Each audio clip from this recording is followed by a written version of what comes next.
소금이 무엇이냐고 물어보면 염화나트륨, NaCl, 백색의 결정체, 짠맛이 나는 것 등의 답을 얻을 수 있습니다. 물론 맞는 말입니다. 그럼 그 답이 소금 전체를 말하는 것일까요? 그렇지 않습니다. 소금이 무엇인지를 설명하는 것은 무척이나 어렵고 복잡합니다. 소금은 화학기호로는 NaCl로 나트륨이온과 염소이온이 결합된 결정체입니다. 소금은 또한 물속에서 잘 녹아 나트륨이온과 염소이온으로 분리가 되며 가장 안정적인 물질 중의 하나로 이야기됩니다. 소금은 이 지구상의 인간이 만드는 것 거의 대부분에 사용되어지고 있고 특히 음식에 빠질 수 없는 재료 중 하나입니다. 그리고 가장 중요한 생명체의 기능 유지에 꼭 필요한 물질입니다. 소금은 인위적으로 만든 합성 제품이 아니라 자연계 내에 천연으로 존재하는 천연 물질입니다. 소금에 미네랄이 들어있다라고 할 때 사람은 소금을 소금 미네랄로 이해하고 소금이 미네랄이 아닌 것으로 생각하는 경우가 있는데 소금도 엄연한 미네랄 중의 하나입니다. 그 소금에는 NaCl 이외에도 많은 미네랄이 함께 포함되어 있습니다. 소금은 NaCl이 아닙니다. 미네랄이라고 해야 정확한 답입니다. 유사일의 소금이 NaCl로만 이루어진 적은 단 한 번도 없습니다. 서양의 학자들이 소금의 주성분을 NaCl로 정의를 하고 그렇게 정한 것뿐입니다. 우리가 쌀을 탄수화물이라고 하지는 않습니다. 왜냐하면 쌀에는 탄수화물 이외의 비타민, 미네랄, 지방, 단백질 등이 함께 들어있기 때문입니다. 물론 주성분은 탄수화물입니다. 그렇다고 쌀이 탄수화물이 되지는 않습니다. 순수한 NaCl만으로 이루어진 소금을 만드는 것은 쉽지 않습니다. 복잡한 여러 화학 공정을 거쳐야만 순수한 NaCl이 만들어집니다. 자연계에서 순수한 NaCl로만 이루어진 소금을 찾는 것은 거의 불가능합니다. 염도가 높아서 미네랄이 거의 없다고 알려진 정제염도 순수한 소금 즉 NaCl은 아닙니다. 99% 정도의 NaCl과 1% 미만의 다른 성분의 미네랄이 함유되어 있습니다. 순수한 NaCl만으로 이루어진 소금이 있다면 그것은 식용으로 만들어지는 것이 아니라 특정 성분이 필요한 제품으로 만들어진 NaCl 덩어리일 뿐입니다. 즉 특별하게 NaCl만이 필요할 때 만들어 지게 되는 인위적인 화학 물질에 불과한 것입니다. 식용으로 먹는 소금은 많든 적든 대표적인 NaCl이라는 미네랄과 칼슘, 마그네슘, 칼륨 같은 미네랄과 그 이외 수십 가지의 미량 미네랄이 섞여 있습니다.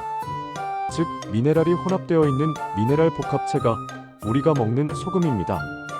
일부 소금 관련 종사자나 학자 중에는 순수한 소금이 몸에 좋다고 하는 이가 있고 그렇게 만든 제품을 비싼 값에 판매하는 이도 있습니다. 물론 순수한 소금은 그 나름대로의 가치가 있습니다. 순수한 HEO만으로 이루어진 물을 만들 수 있다면 그 나름대로의 용도가 있기 때문에 그것에 어울리는 가치를 가질 수가 있고 그렇게 판매를 하는 것이 합당한 것과 같습니다. 하지만 순수한 물 즉 HEO만으로 이루어진 물을 먹는 물로 파는 사람이 있을까요? 순수한 물을 파는 사람도 사 먹는 사람도 없습니다. 게다가 그런 물을 비싸게 사서 먹을 바보는 없기 때문입니다. 그런 물을 만들려면 무척이나 비싼 제조 비용이 듭니다. 순수 소금을 만들기 위해서 많은 에너지 비용과 인건비가 드는 것과 마찬가지인 것입니다. 그리고 그러한 물은 식용이 아닌 공업용, 즉 반도체 같은 초정밀 산업에 사용되거나 실험실에서나 사용될 뿐입니다. 순수한 물은 아니지만 순수한 물에 가까운 물이 대량으로 만들어져 공급되는 곳이 있습니다. 그곳은 바로 중동의 사막 지역입니다. 사막 지역에는 강이나 호수가 없습니다. 거주하는 사람들에게 공급되는 물을 인위적으로 만들기 위해 거대한 해수담수와 설비가 만들어져 운영되고 있는 경우가 많이 있습니다. 그 해수담수와 설비는 두 가지 방식이 있는데 하나는 증발식이고 다른 하나는 역삼투압 방식입니다. 과거에는 주로 증발식을 많이 사용해 왔습니다. 증발식은 바닷물을 끓여서 증발시킨 후 날아가는 수증기를 냉각시켜서 물로 만들어서 수돗물로 공급하는 것입니다. 어떻게 보면 깨끗한 물 중의 물이라고 할 수 있습니다. 끓여서 소독이 되고 증발시켜서 불순물이 거의 없는 순수한 물만 분리해서 이를 냉각시켜 만들어지는 물입니다. 그런데 불행하게도 이 물은 수돗물로 공급할 수가 없습니다. 그 이유는 미네랄이 없기 때문입니다. 이 물을 먹는 수돗물로 만들기 위해서는 불순물물의 입장에서는, 즉 미네랄을 첨가해서 만든 수돗물로 공급해야 합니다. 따라서 현재는 미네랄이든 먹는 물을 만들기 위해 역삼투압을 이용 해수 담수화를 하는 방법이 증가하고 있습니다. 그 이유는 그것을 가능하게 하는 과학기술의 발달도 있고 에너지 비용의 상승에 따라 증발식의 비용이 상승한 이유도 있지만, 막을 통과한 물은 그래도 미네랄이 어느 정도 남아있기 때문입니다. 그리고 막을 통과한 물이라도 더 좋은 물로 만들려면 미네랄을 넣어서 미네랄 균형과 이온 밸런스를 맞추어 주어야 합니다. 따라서 순수한 소금 NaCl만을 먹을 경우 몸에 이상이 올 수밖에 없습니다. 그것은 소금과 함께 섭취가 되는 모든 미네랄이 우리 몸에서 아주 중요한 역할을 하기 때문입니다. 일부의 사람들은 소금에 포함된 소량의 미네랄이 적은 것을 트집 잡아서 그렇게 소량의 미네랄이 무슨 효과가 있겠느냐고 하면서 무시를 하거나 소금이 다 거기서 거기라고 말합니다. 그것은 미량의 미네랄의 중요성과 효용을 몰라서 하는 이야기입니다. 사람을 흥분시켜서 각종 범죄를 일으키게 하는 마약 성분 1회분의 양은 얼마나 될까요? 종류에 따라 다르지만 0.03지 정도가 된다고 합니다. 0.03지의 약을 섭취하고 미쳐 날뛰는 것입니다. 또 사람을 치료하는 각종 약과 주사약 속의 성분은 또 얼마나 될까요? 그 양 또한 마찬가지입니다. 환경 호르몬이라고 이야기하는 것은 피코그램 1조분의 1g 수준에서도 우리에게 영향을 미칩니다. 우리 신체는 그 작은 양에 반응하는 아주 미세하고 정밀한 존재입니다. 극소량의 미네랄이 사람을 병들게 하고 사람을 죽이고 또 살리기도 합니다.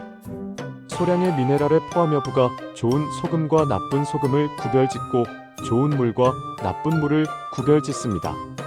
각종 약수터의 물, 온천수가 왜 좋고 또 다른 물과 어떻게 다른지를 생각해보면 알 수가 있습니다.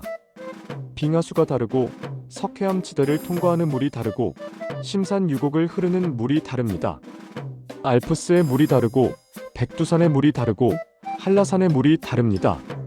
그 차이는 그 물 속에 녹아있는 미네랄의 양과 다양성에 의해서 결정됩니다. 즉, 물이 그 물 속에 포함된 미네랄의 차이에 의해 물의 가치와 이름이 정해지는 것처럼 소금 또한 마찬가지입니다. 어떤 미네랄이 얼마만큼 포함되어 있느냐 하는 것이 그 소금의 이름을 결정하고 가치를 결정해줍니다. 다시 말하면 NaCl-알파의 알파에 의해서 소금의 진정한 가치가 결정이 됩니다. 오염이 없는 깨끗한 바닷물로 만들어진 청정한 소금이면서 미네랄이 풍부한 소금이 바로 좋은 소금입니다.